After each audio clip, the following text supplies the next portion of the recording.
Hey there and welcome back. Today we'll be breaking down the best tanking build that you can use for static and group dungeons. We haven't done many group content PvP builds in the past, but with the East server recently opening up, I want to make sure both the West and the East have a strong tanking build to use in your group content. I will also go over the rotation so you have a good understanding of how and when to use your abilities. If you enjoy the PvE build breakdowns, make sure to let me know in the comments below which other PvE builds you are interested in. Now before we get into the breakdown, I want to mention that 90.5% of you that watch my videos are not subscribed to the channel, so make sure to subscribe to the channel for more Albion online content and to participate in any giveaway. It is free to do so. I will also be streaming live on Twitch at twitch.tv/Donnie956, so make sure to follow me on Twitch to get your in-game drops. Now without further ado, let's get into the breakdown. For your helmet, you will go with Soldier's Helmet. You will take Block as your D. This will make you immune to damage and crowd control effects for 1.75 seconds. You are able to use this while moving, so I like to use this while rounding mobs up.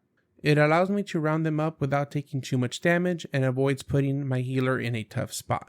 I take Toughness for my passive. This is for the increased defense. For your armor piece, you will go with Guardian Armor.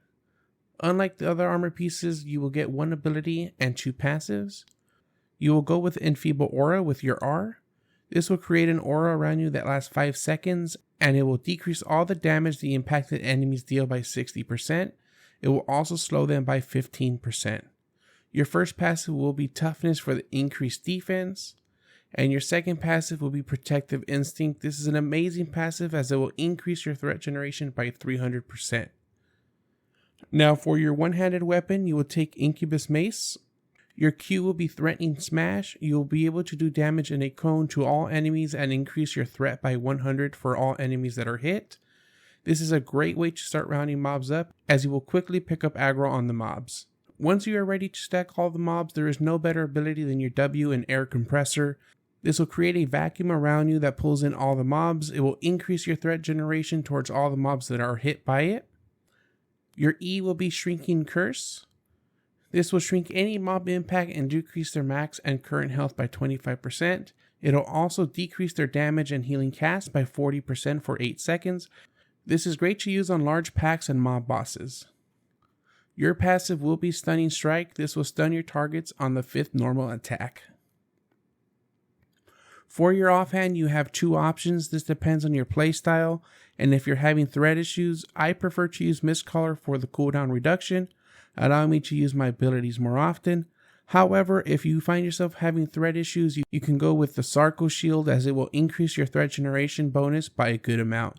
For your boots, you can go with any leather boots. I like to go with Hunter boots and take a Refreshing Sprint for the movement speed and increased cooldown rate. For the passive, go with Balanced Mind for the increased damage and defense. For your consumables, you will take tier 4 poison potions. These are good to use on pulls to round up more mobs that might be further away or on bosses. As for your food, I recommend using Thunderfall Lurcher Sandwich. This will increase your max health and healing received by 9.5%. Now that we've broken down the build, let's talk a little bit on how to use this. I recommend running in and queuing the first pack. Make sure to pick up aggro and then walk through a second pack. Use your block to immune you from damage as you round up both packs. You will then use your R, your Enfeeble Aura, as you continue to position. Once you are ready to stack them up, go ahead and use W for the vacuum and then E to hit them all with the Shrinking Curse. You can use boots to round them up and help your cooldown rate. Continue spamming Q as it comes up to hit all the mobs and to keep generating threat. You will rinse and repeat this rotation as you clear through the static or group dungeon. Now that we've gone over the build breakdown and rotation, I'm more than confident that you are ready to jump into some group content and successfully tank for your team. I hope you enjoyed this video. Make sure to subscribe to the channel for more Albion online content. Let me know in the comments on other PvE builds you would like for me to break down. I'll see you soon.